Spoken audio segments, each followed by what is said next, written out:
ನಾವು ಕಳೆದುಕೊಂಡವರಾಗಿ ನಾವು ಅನೇಕವಾದಂಥ ಕಷ್ಟಗಳಿಗೆ ನಾವು ಹೋಗ್ತಾ ಇರ್ತೀವಿ. ನಂತರ ದಿನಗಳಲ್ಲಿ ನಾವು ಹೋಗಿ ದೇವರನ್ನು ಮೊರೆ ಇಡುವವರು ನಾವು ಆಗಿದ್ದೀವಿ. ಆದ್ರೆ ಒಂದು ಪ್ರಶ್ನೆ, ನಮ್ಮ ಕಷ್ಟಗಳಲ್ಲಿ ನಮ್ಮ ಸಮಸ್ಯೆಗಳಲ್ಲಿ ನಾವು ಮೊರೆ ಇಡುವಾಗ ನಮಗೆ ಉತ್ತರ ಸಿಗ್ತಾ ಅಂದ್ರೆ ಸಿಕ್ಕಿಲ್ಲ ಅಂತ ನಾವು ಹೇಳ್ಬೋದು. ಯಾಕೆ ಸಿಕ್ಕಿಲ್ಲ? ದೇವರಿಗೆ ಕಿವಿ ಇಲ್ಲ ಅಂತ ಅಲ್ಲಂತೀರಾ? ದೇವರಿಗೆ ಕೈಗಳು ಇಲ್ಲಂತೀರಾ? ದೇವರ ವಾಕ್ಯ ಹೇಳ್ತದ, ರಕ್ಷಿಸಲಾರದಂತೆ ದೇವರ ಕೈ ಮೋಟುಗೈ ಅಲ್ಲ ಎಂದು ದೇವರ ವಾಕ್ಯದಲ್ಲಿ ಬರೆಯಲ್ಪಟ್ಟಿದೆ. ಕೇಳಲಾರದಂತೆ ಆತನು ಕಿವುಡಲ್ಲ ಎಂದು ದೇವರ ವಾಕ್ಯದಲ್ಲಿ ಬರೆಯಲ್ಪಟ್ಟಿದೆ. ಹೌದು ಪ್ರಿಯರೇ, ದೇವರೆಂದ್ರೆ ಕೇಳುವನು, ದೇವರೆಂದ್ರೆ ರಕ್ಷಿಸುವನು, ದೇವರೆಂದ್ರೆ ನಮಗೆ ಸಹಾಯ ಮಾಡುವನು.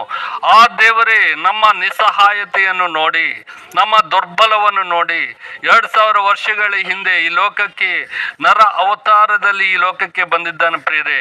ಏಕೆಂದ್ರೆ